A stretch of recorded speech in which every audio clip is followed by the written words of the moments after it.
Lesson 100, Transformation Matrices. In this lesson, students learn to represent translations using matrix addition. A combination of transformations is called a composite transformation. Add the vectors 2, 3, and a -1, 0. Just line them up. 2, 3 plus a -1, 0 will yield the vector 1, 3. A polygon is mapped across the line x equals y. Which transformation mapping shows this transformation?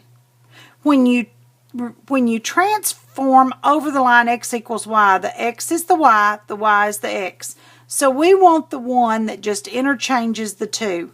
It would be D. The x is the y is the x. A matrix is an ordered rectangular arrangement of numbers. The matrix below is a 3 by 4 matrix because it has 3 rows and 4 columns. Corresponding numbers in 2 or more matrices are those that are in the same row and column in each matrix. To add matrices, simply add the corresponding components together. For instance, if we wanted in example 1 to add these 2 matrices, you add the first row, first column to the first row, first column. 2 plus a -1 is 1. Add the first row, second column, and the first row, second column. 3 plus 4 is 7. Add the second row, first column, and the second row, first column. 0 plus 3 is 3. And the second row, second column, and the second row, second column, a -1 plus 0 is a -1. Add the corresponding components together. A point matrix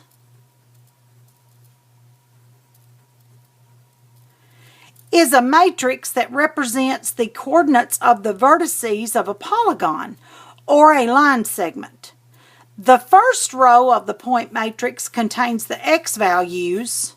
The second row contains the y values. The quadrilateral RSTU has vertices R, S, T, and U at the respective points. The point matrix for this quadrilateral is given below: 2, -1, 5, -2, 3, -5, and -1, -3. Adding a matrix to a point matrix, write a point matrix for the line segment AB. Add the point matrix to the matrix given below. Finally, graph the line represented by the new matrix. Okay, this is the one they want you to add to the matrix for this line segment. The coordinates of A are 1, 4.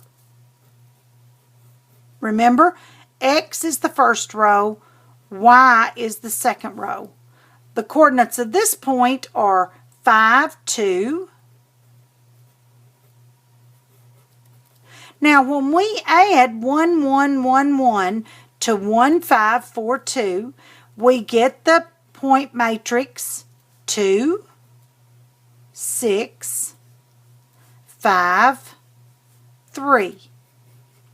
And they want us to graph these points and see what adding this to our segment did. Out 2, up 5. Out 6, up 3. Now, what happened from the original point to the new point? What happened, A, from the original B to the new B? The X increased 1 value, the Y increased 1 value. And that's what you did on this. You added 1 to both your X and your Y of your A point, and you added 1 to both your X and your Y of your B point. Thus, it translated this line segment 1 unit to the right and 1 unit up. Translating with matrices. The triangle XYZ is translated 3 units right and 2 units down. Find the matrix that transforms this original matrix XYZ to the new matrix X prime, Y prime, Z prime. It went 3 units to the right, so for each of your X's, you're adding 3, and 2 units down for each of your Y's, you're subtracting 2.